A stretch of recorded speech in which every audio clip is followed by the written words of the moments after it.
கர்த்தருடைய பரிசுத்த நாமத்திற்கு மகிமை உண்டாகட்டும். மறுபடியும் உங்கள் ஒவ்வொருவரையும் இந்த நித்திய வெளிச்சம் டிவியின் மூலமாக சந்திக்கிறதுல பெரும் மகிழ்ச்சி அடைகிறேன். கர்த்தர் தாமே உங்கள் ஒவ்வொருவரையும் ஆசீர்வதித்து நடத்துவாராக. ஆமென். தொடர்ந்து நாம் கர்த்தருடைய வேதத்தை தியானித்து வருகிறோம். இந்த நாளிலேயும் சற்று நேரம் ஆண்டுடைய வேதத்தை நாம் தியானிப்போம். கர்த்தருடைய வேதம் நம் ஆத்துமாவுக்கு ஜீவனை கொடுக்கிறது, பேதையை ஞானியாக்குகிறது. ஆமென். எனவே தேவ பிள்ளைகளே, இந்த நாளிலேயும் சற்று நேரம் கர்த்தருடைய வேதத்தை நாம் தியானிப்போம். கர்த்தர் நமக்கு உதவி செய்வாராக. இருக்கிற இடத்தில் தலைகளை தாழ்த்தி நம் தேவனாகிய கர்த்தரை நோக்கி பார்ப்போம். ஆமென். நல்ல தெய்வமே, இந்த ஆசீர்வதிக்கப்பட்டதான நாளுக்காக உமக்கு ஸ்தோத்திரம். மறுபடியுமாக இந்த நிகழ்ச்சியின் மூலமாய் அருமையான நம்முடைய ஜனங்களை சந்திக்கிற ஒரு கிருபையை, பாக்கியத்தை தேவனாகிய கர்த்தர் எங்களுக்கு நீர் தந்திருக்கிறதற்காக உம்மை நன்றியோடு துதிக்கிறோம், ஸ்தோத்தரிக்கிறோம், மகிமைப்படுத்துகிறோம். உம்முடைய தெய்வீக பிரசன்னம் எங்களோடு இருக்கிறதற்காக ஸ்தோத்திரம். இந்த நிகழ்ச்சியை பார்க்கிற ஒவ்வொருவர் மேலும் கர்த்தருடைய பிரசன்னம் கடந்து வரட்டும். தேவ மகிமை அவர்களை சந்திக்கட்டும். எந்தெந்த நிலைமையில் சூழ்நிலையிலே இந்த நிகழ்ச்சியை பார்க்கிறார்கள் என்பதை கர்த்தர் அறிந்திருக்கிறீர். ஆண்டவரே, ஒவ்வொருவரையும் கர்த்தர் நீர் ஆசீர்வதிக்க ஜெபிக்கிறோம். நாங்கள் தியானிக்கிற இந்த வேத வசனத்தின் மூலமாக அன்பு ஜனங்களோடு பேசுவீராக, இடைபடுவீராக, கிரியை நடப்பிப்பீராக என்று ஜெபிக்கிறோம். உம் கைகளிலே நாங்கள் தருகிறோம். நீர் ஆசீர்வதித்து நடத்தும். எல்லா துதிகன மகிமையும் செலுத்துகிறோம். இயேசு கிறிஸ்துவின் மூலம் ஜெபிக்கிறோம் பிதாவே, ஆமென். தேவ ஜனமே, மறுபடியுமாய் உங்கள் ஒவ்வொருவரையும் ஆண்டவராகிய இயேசு கிறிஸ்துவின் நாமத்தினாலே நான் வாழ்த்துகிறேன். ஆமென். மெய்யாகவே நாம் ஆராதிக்கிற ஆண்டவர் நல்லவர். ஒரு புதிய மாதத்திற்குள்ளே பிரவேசிக்கிற ஒரு நல்ல ஒரு பாக்கியத்தை கர்த்தர் நமக்கு தந்திருக்கிறார். தொடர்ந்து கர்த்தர் உங்களை நடத்துவாராக. இந்த டிவியின் மூலமாக, சோஷியல் மீடியாவின் மூலமாக இந்த நிகழ்ச்சியை பார்க்கிற உங்கள் ஒவ்வொருவரையும் ஆண்டவராகிய இயேசு கிறிஸ்துவின் நாமத்தில் மறுபடியும் வாழ்த்துதல்களை தெரிவித்துக் கொள்கிறேன். கர்த்தர் நிச்சயமாக உங்களை ஆசீர்வதிக்க வல்லவராயிருப்பார். ஆமென். தொடர்ச்சியாக நாம் ஒரு வேத பகுதியை தியானித்து வருகிறோம். இயேசு எப்படிப்பட்டவராய் இருப்பார் என்று ஒரு மனிதன் தேடினான். தேடினவன் கண்டுகொண்டான். தேடுங்கள், அப்பொழுது கண்டுகொள்வீர்கள் என்று வேதம் சொல்லுகிறது போல, இயேசு எப்படிப்பட்டவர் என்று ஒரு மனிதன் தேடினான். தேடினவன் கண்டுகொண்டான். அதே போல இயேசு கிறிஸ்துவை நாம் தேடுவோம். இயேசு கிறிஸ்துவின் சுபாவங்களை தேடுவோம். இயேசு கிறிஸ்து எப்படிப்பட்டவர் என்பதை அறிந்து கொள்ளுவோம். ஆமென். ஏன் அறிந்து கொள்ள வேண்டும் என்றால், இயேசு கிறிஸ்துவை போல நாமும் மாற வேண்டும். இயேசு கிறிஸ்துவினுடைய நன்மைகளை நாமும் பெற்றுக்கொள்ள வேண்டும். எனவே தேவ பிள்ளைகளே, ஆமென், இயேசு கிறிஸ்துவை போல, அவருடைய சுபாவங்களைப் போல நாமும் மாற ஒப்பு கொடுப்போம். இந்த நிகழ்ச்சிகள் நிச்சயமாய் உங்களுக்கு ஆசீர்வாதமாக இருக்கும். அவனுடைய வார்த்தைக்கு நேராய் கடந்து செல்லுவோம். இன்றைக்கும் இயேசு கிறிஸ்துவினுடைய ஒரு சுபாவத்தை தியானித்து ஜெபம் பண்ணலாம். யோவான் எழுதின சுவிசேஷம் 9ஆம் அதிகாரம் 35வது வசனம் முதல் 39வது வசனம் வரையிலேயும் ஒரு காரியம் சொல்லப்பட்டிருக்கிறது. நான் வாசிக்கிறேன், கவனமாய் கேளுங்கள். யோவான் எழுதின சுவிசேஷம் 9ஆம் அதிகாரம் 35வது வசனம் முதல் 38வது வசனம் வரை நான் வாசிக்கிறேன். கவனியுங்கள். அவனை அவர்கள் புறம்பே தள்ளிவிட்டதை இயேசு கேள்விப்பட்டு அவனை கண்டபோது, நீ தேவனுடைய குமாரனிடத்தில் விசுவாசமாய் இருக்கிறாயா என்றார். அதற்கு அவன், ஆண்டவரே, அவரிடத்தில் நான் விசுவாசமாய் இருக்கும்படிக்கு அவர் யார் என்றான். இயேசு அவனை நோக்கி, நீ அவரை கண்டிருக்கிறாய், உன்னுடனே பேசுகிறவர் அவர்தான் என்றார். உடனே அவன், ஆண்டவரே, விசுவாசிக்கிறேன் என்று சொல்லி அவரை பணிந்து கொண்டான் என்று வாசிக்கிறோம். இந்த வேத பகுதியிலே இயேசு கிறிஸ்துவினுடைய ஒரு முக்கியமான ஒரு சுபாவம் சொல்லப்பட்டிருக்கிறது. இயேசு கிறிஸ்து எப்படிப்பட்டவர்? அந்த 35வது வசனத்தை மறுபடியும் நான் வாசிக்கிறேன். அவனை அவர்கள் புறம்பே தள்ளிவிட்டதை இயேசு கேள்விப்பட்டு அவனை அவர்கள் புறம்பே தள்ளிவிட்டதை இயேசு கேள்விப்பட்டு அவனை கண்டபோது, அவன் புறம்பே தள்ளப்பட்டதை இயேசு கண்டபோது, நீ தேவனுடைய குமாரனத்தில் விசுவாசமாக இருக்கிறாயா என்றார். நான் என்ன சொல்ல வருகிறேன் என்றால், புறம்பே தள்ளாதவர் இயேசு கிறிஸ்து. நம் ஆராதிக்கிற தெய்வம் எப்படிப்பட்டவர்? நம்மை புறம்பே தள்ளாதவர், புறம்பே தள்ளப்பட்டவர்களை அணைத்து கொள்ளுகிறவர், சேர்த்து கொள்ளுகிறவர் நம் ஆண்டவராகிய இயேசு கிறிஸ்து. எவ்வளோ நல்ல சுபாவம் பார்த்தீர்களா தேவ பிள்ளைகளே? அநேக பேர் இன்றைக்கு மற்றவர்களை, மனிதர்களை புறம்பே தள்ளுகிறார்கள். ஆனால் இயேசு கிறிஸ்து எப்படிப்பட்டவர்? புறம்பே தள்ளப்பட்டவர்களை சேர்த்து கொள்ளுகிறவர், அரவணைக்கிறவர். இங்கே சில காரியங்களை நாம் பார்க்க முடிகிறது.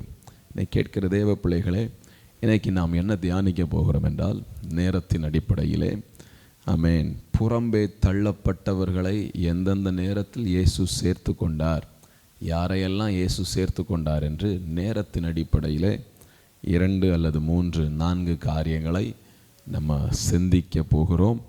ஆமென், கவனிக்கலாம்.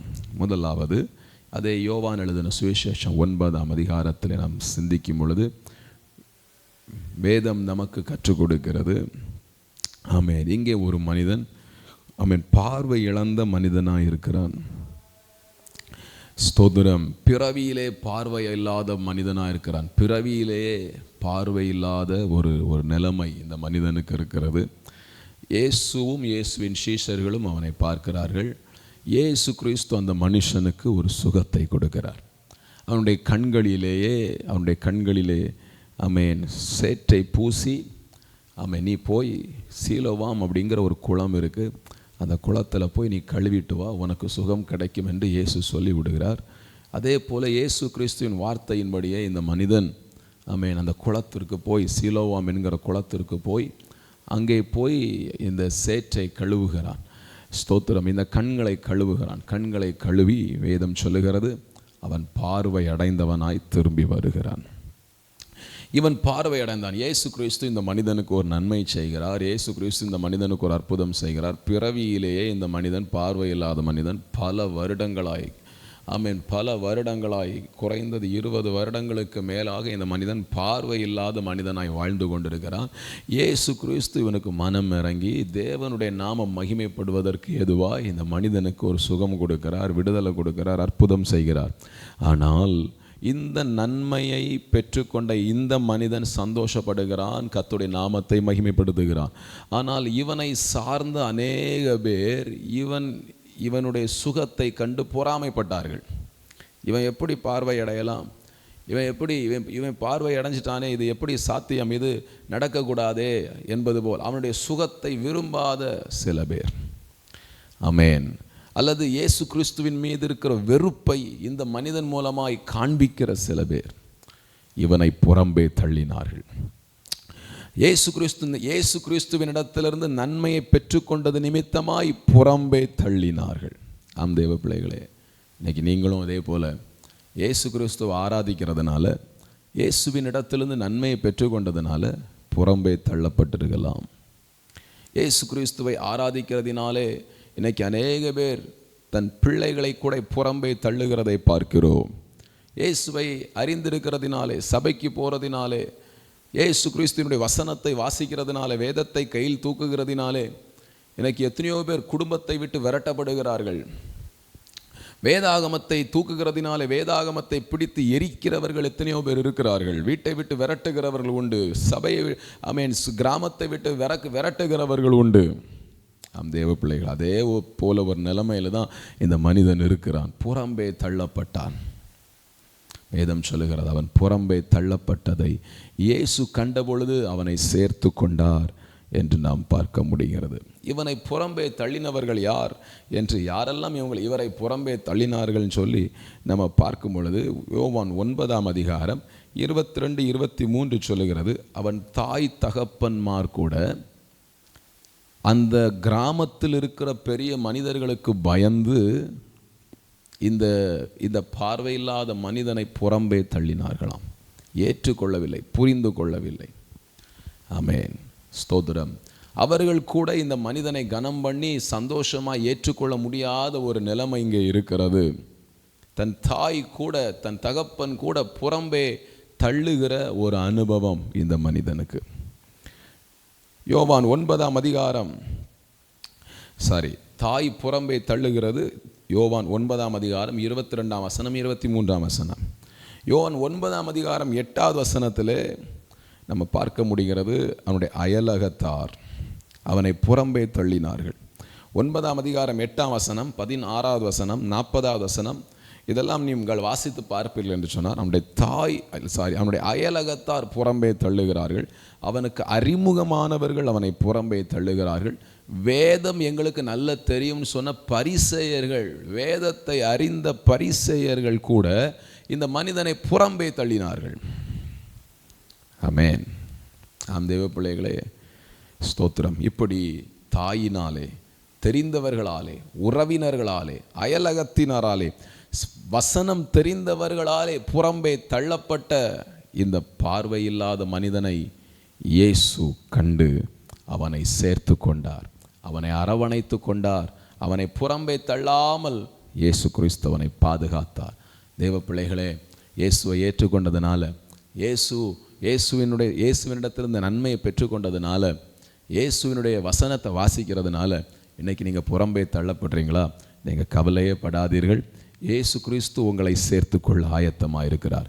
இயேசு கிறிஸ்து உங்களை அரவணைக்கிற தெய்வமாக இருக்கிறார். இயேசு கிறிஸ்துவனுடைய அரவணைப்பும் இயேசு கிறிஸ்துவனுடைய அன்பும் யார் மூலமோ உங்களுக்கு கடந்து வரும், யார் மூலமோ உங்களுக்கு அது வெளிப்படும். யாரும் இல்லை என்றாலும் உங்கள் ஆவி ஆத்துமாவிலே இயேசு கிறிஸ்துவனுடைய அன்பையும் அரவணைப்பையும் உங்களால் புரிந்து கொள்ள முடியும். இயற்கைக்கு அப்பாற்பட்ட ஒரு தெய்வீக சமாதானம் உங்கள் உள்ளத்திற்குள்ளே குடிக்கொள்ளுகிறதை நீங்கள் பார்க்க முடியும். ஆம் தேவ பிள்ளைகளே, இயேசு புறம்பே தள்ளாத தெய்வம். இந்த பார்வையில்லாத மனிதன் இயேசுவினிடத்திலிருந்து நன்மையை பெற்றுக்கொண்டதினாலே எல்லாருமே இவனை புறம்பே தள்ளினதை இயேசு கண்டபோது இயேசு அவனை சேர்த்து கொண்டு அவனை ஆசீர்வதித்தார். நம் ஆண்டு ஆராதிக்கிற இயேசு நம்மை சேர்த்து கொள்ளுகிறவர், புறம்பே தள்ளாதவர் என்று வேதம் சொல்லுகிறது. இரண்டாவது ஒரு சம்பவத்தை நாம் தியானிக்கலாம். ஆமேன். இதே போல இயேசு கிறிஸ்து ஆமேன் புறம்பே தள்ளப்பட்டவர்களை சேர்த்து கொள்ளுகிற ஒரு நிலைமை.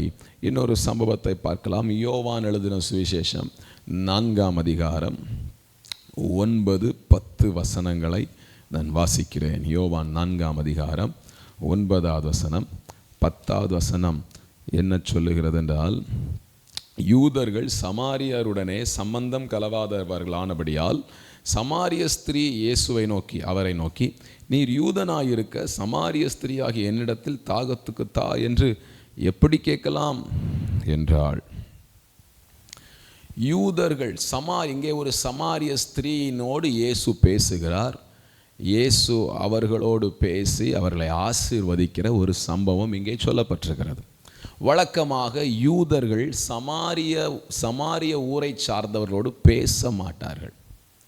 அவர்களோடு எந்த ஒரு தொடர்பையும் வைத்து கொள்ள மாட்டார்கள். காரணம், யூதர்கள் சமாரிய பட்டணத்தை சேர்ந்தவர்களோடு பேசுவதை அற்பமாய் நினைத்தார்கள், தரக்குறைவாய் நினைத்தார்கள். அவர்களை புறம்பே தள்ளினார்கள். யூதர்களினுடைய ஸ்டாண்டர்ட் படி, யூதர்களினுடைய காரியங்களின்படி இப்படி சமாரிய பட்டணத்தில் இருக்கிற யாருடனும் பேசக்கூடாது. அது அவர்களுக்கு அருவருப்பான ஒரு காரியம். அவர்களை, இந்த சமாரிய பட்டணத்தை சார்ந்தவர்களை யூதர்கள் புறம்பே தள்ளி வைத்திருந்தார்கள். புறம்பே தள்ளப்பட்ட சமாரியர்களை தேடி இயேசு வந்தார். புறம்பே தள்ளப்பட்ட சமாரிய ஸ்திரீயோடு இயேசு பேசி அவர்களை ஆசீர்வதித்தார், அவர்களை ரட்சித்தார், அவர்கள் வாழ்க்கையை மாற்றினார். அந்த சமாரிய ஸ்திரீயின் மூலமாய் ஒரு பெரிய ரட்சிப்பு அந்த பட்டணத்திற்கு கடந்து வரத்தக்கதாக ஆண்டவராகிய இயேசு கிறிஸ்து அந்த சமாரிய ஸ்திரீயை மாற்றினார் என்று வேதம் சொல்லுகிறது. தேவ பிள்ளைகளே, உங்கள் படிப்பை வைத்து, உங்கள் குடும்பத்தின் பின்புலத்தை வைத்து, உங்கள் கிராமத்தை வைத்து, ஆமேன், உங்களை மற்றவர்கள் அற்பமாய் நினைக்கலாம். ஆமேன். உங்கள் ஜாதியை வைத்து மற்றவர்கள் அற்பமாய் நினைக்கலாம், பேசலாம். உங்கள் கிராமத்தை வைத்து மற்றவர்கள் தரக்குறைவாக நினைக்கலாம், பேசலாம். ஆனால் தேவ பிள்ளைகளே, ஆண்டவராகிய இயேசு கிறிஸ்து எல்லாரையும் அரவணைக்கிற தெய்வம். அவருக்கு எந்த ஒரு வேற்றுமையும் இல்லை. அவர் எல்லாரையும் நேசிக்கிறார், எல்லாருக்காக இரத்தம் சிந்தினார். இங்கே இந்த சமாரிய ஸ்திரீயை, இந்த சமாரிய பட்டணத்தை சேர்ந்த எல்லா மனிதர்களையும் புறம்பே தள்ளப்பட்ட அந்த யூதர்கள், புறம்பே தள்ளின யூதர்கள், புறம்பே தள்ளப்பட்ட சமாரியர்கள், புறம்பே தள்ளப்பட்ட சமாரியர்களை தேடி இயேசு போய் அவர்களை சேர்த்து கொண்டு அவர்களோடு வாசம் செய்து அவர்களுக்கு வசனத்தை போதித்து அவர்களுக்கு ரட்சிப்பை கொடுத்து அவர்களை அரவணைக்க முடியும் என்றால், இன்னைக்கு இதே ஒரு நிலைமையில இதை பார்த்து கொண்டிருக்கிற தேவ பிள்ளைகளே, ஏதோ ஒரு காரணத்தை சொல்லி, உன்னுடைய ஏழ்மையை சொல்லி, உன்னுடைய கிராமத்தை சொல்லி, உன் பின்புலத்தை சொல்லி உன்னை புறம்பே தள்ளினவர்களை நினைத்து வேதனைப்பட வேண்டாம். இயேசு கிறிஸ்து உன்னை சேர்த்து கொள்ள வருகிறார். இயேசு உன்னை அரவணைக்க வருகிறார். எனவே கவலைப்படாதிருங்கள், கலங்காதிருங்கள். நம் ஆராதிக்கிற ஆண்டவர் புறம்பே தள்ளாதவர். அவர் உங்களை சேர்த்து கொள்ளுகிறவர். இந்த சமாரிய ஸ்திரியை ரட்சித்து அவர்களோடு பேசி அந்த பட்டணத்தில் இருக்கிறவர்களோடு தங்கி அந்த பட்டணத்தில் இருக்கிறவர்களை ரட்சிப்பை கொடுத்தது போல தேவப்பிள்ளையே, உங்களுக்கும் கர்த்தர் அந்த ரட்சிப்பை தருவார். உங்களோடு வாசம் செய்வார், உங்களோடு தங்கி இருப்பார். ஆமென். உங்கள் மூலமாய் ஒரு பெரிய ரட்சிப்பை உங்கள் பட்டணத்தில், உங்கள் கிராமத்தில் நம் ஆண்டவராகிய கர்த்தரால் செயல்படுத்த முடியும் என்று இந்த வேத பகுதியின் மூலமாய் கர்த்தர் நமக்கு கற்றுக் கொடுக்கிறார். நாம் தேவ பிள்ளைகளே, நாம் ஆராதிக்கிற இயேசு நம்மை புறம்பே தள்ளாதவர். மூன்றாவது ஒரு சம்பவத்தை சொல்லுகிறேன். லூக்கா எழுதின சுவிசேஷம் 10ஆம் அதிகாரம்.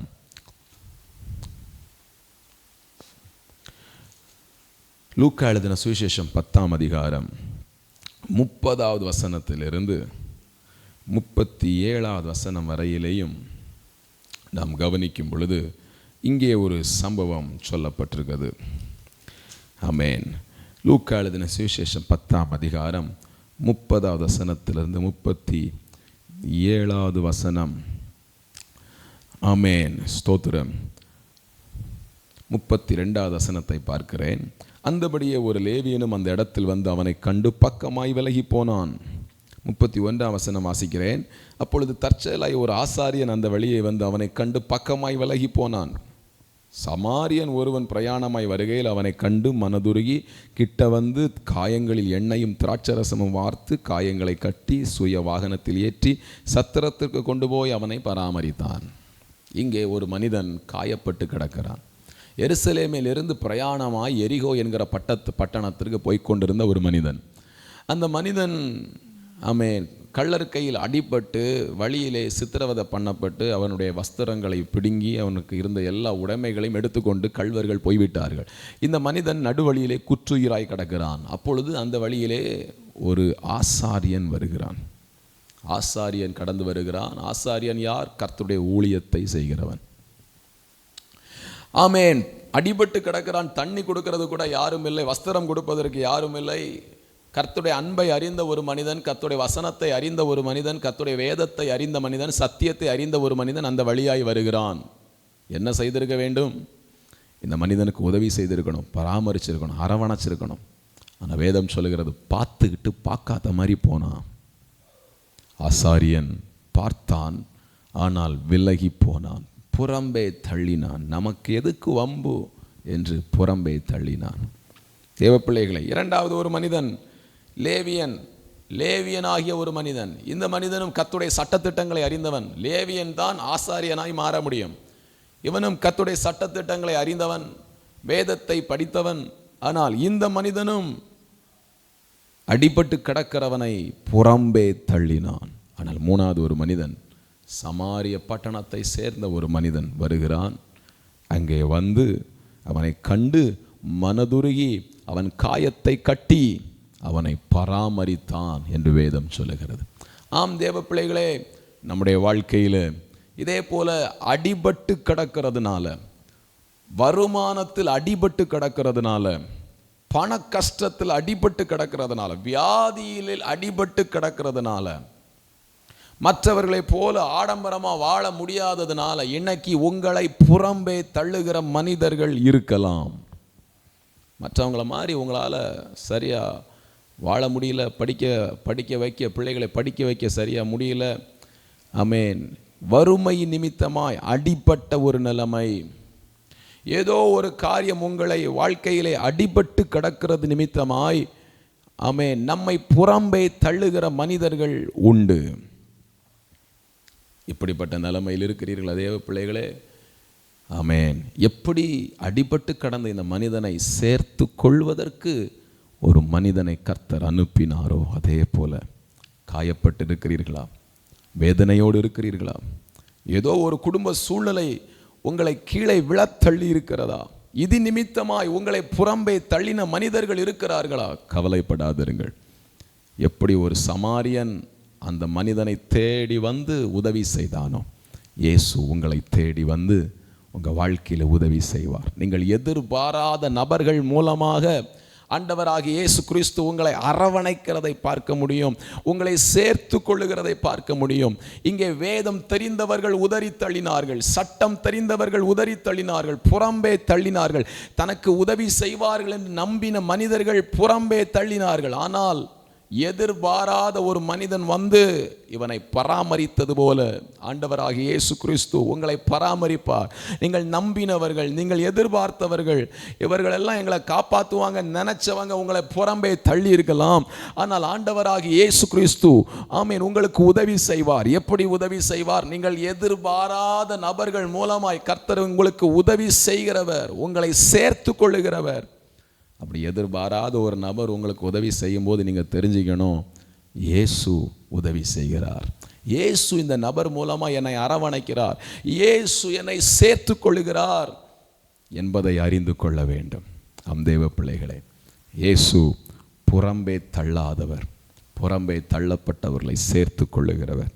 இன்னும் ஒரு சம்பவத்தை சொல்லி நான் முடிக்க விரும்புகிறேன். யோவான் எழுதின சுவிசேஷம் 19ஆம் அதிகாரம் 25வது வசனம், 25வது வசனத்திலிருந்து 27வது வசனம் வரையிலையும் நாம் சிந்திக்கும் பொழுது அங்கே ஒரு காரியம் சொல்லப்பட்டிருக்கிறது. ஆமென். ஆண்டவராகிய இயேசு கிறிஸ்து சிலுவையில் தொங்கிக் கொண்டிருக்கிறார். யோவான் எழுதின சுவிசேஷம் 19ஆம் அதிகாரம் 25வது வசனத்திலிருந்து 27வது வசனம் வரை வாசிக்கும் பொழுது ஆமென், இயேசு கிறிஸ்து சிலுவையில் தொங்கிக் கொண்டிருக்கிறார்.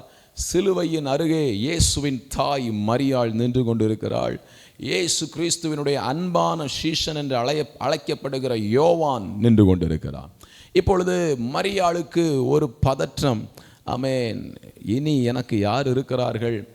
ஆமென், நான் கைவிடப்படக்கூடிய ஒரு நிலைமையில் இருக்கிறேனே என்கிற ஒரு நிலைமை, தன்னுடைய மகனை இழந்து போகிற ஒரு பரிதவிப்பு, ஒரு இழப்பு. ஆமென், ஒரு கைவிடப்பட்ட ஒரு நிலைமை, ஒரு இழப்பின் நிமித்தம் கைவிடப்படக்கூடிய ஒரு நிலைமை அங்கே வரும்பொழுது ஆண்டவராகிய இயேசு கிறிஸ்து என்ன செய்கிறார்? இந்த மரியாளை ஆமென், தன் தாயாகிய மரியாளை தன் சீஷனிடத்தில் ஒப்பு கொடுத்து ஆமென் அவர்களை பராமரிக்கிறதை பார்க்கிறோம்.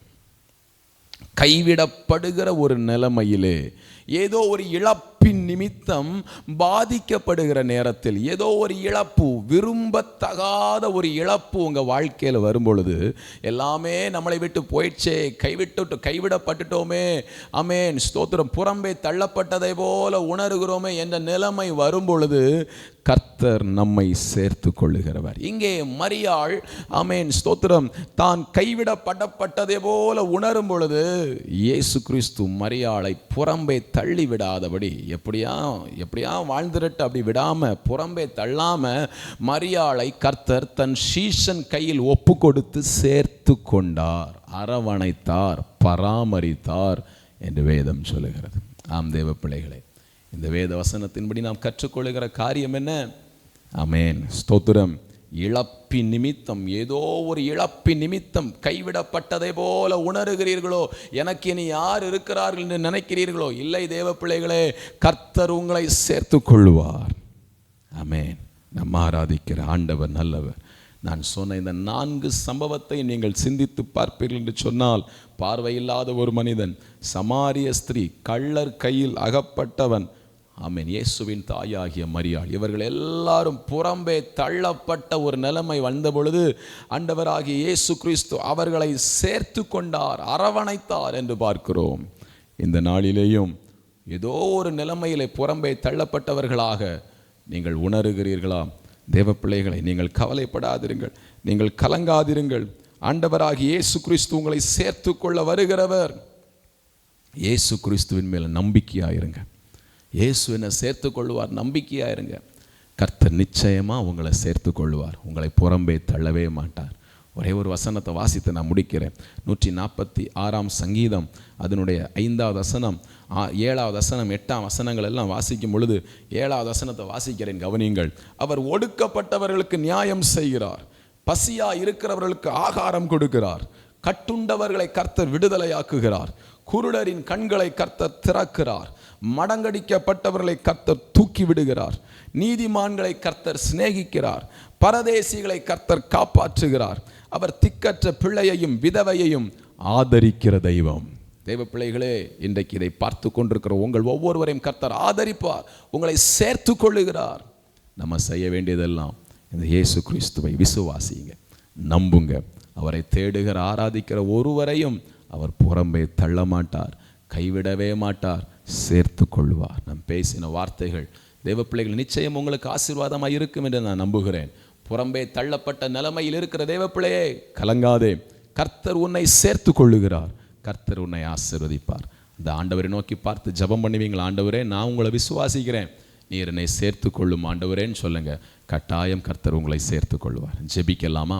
கண்களை மூடுவோம், தலைகளை தாழ்த்துவோம். நல்ல தெய்வமே, இந்த ஆசீர்வதிக்கப்பட்டதான நாளுக்காக உமக்கு ஸ்தோத்திரம் கர்த்தாவே. உம் கைகளிலே எங்களை தருகிறோம் ஆண்டவரே. இந்த நிகழ்ச்சியின் மூலமாய் வசனத்தை கேட்டுக்கொண்டிருக்கிற ஒவ்வொருவர் மேலும் பரிசுத்த ஆவியானவர் வந்து இறங்கும்படிக்கு நான் ஜெபிக்கிறேன். புறம்பே தள்ளப்பட்டவர்களை சேர்த்து கொள்ளுகிற தெய்வம் நீர், புறம்பே தள்ளாத தெய்வம் நீர் என்று நாங்கள் தியானித்த இந்த வசனத்தின்படி உம்முடைய பிள்ளைகளை நீர் ஆசீர்வதிங்கப்பா. இந்த நிகழ்ச்சியை பார்த்து கொண்டிருக்கிற ஒவ்வொருவரையும் சேர்த்து கொள்ளும், அரவணைத்து கொள்ள வேண்டும் என்று செபிக்கிறேன். ஆமென். புறம்பே தள்ளப்பட்ட அனுபவத்தோடு இருக்கிற ஒவ்வொருவரையும் கர்த்தர் சேர்த்து கொள்ளும். இதோ இந்த நிகழ்ச்சியின் மூலம் உம்மை தேடுகிற பிள்ளைகளை நீர் சேர்த்து கொள்ளும். நீர் ஆசீர்வதியும், ஆளுகை செய்யும். உங்க நாமம் மகிமைப்படட்டும், கிருபையும் சமாதானம் உண்டாகட்டும். எல்லா துதிகன மகிமையும் உமக்கு செலுத்துகிறோம். இரட்சகரும் மீட்பெருமாய் இருக்கிற இயேசு கிறிஸ்துவின் மூலம் செபிக்கிறோம் பிதாவே, ஆமென். ஆம் தேவ பிள்ளைகளே, கர்த்தர் தாமே உங்களை ஆசீர்வதிப்பாராக. ஆமென்.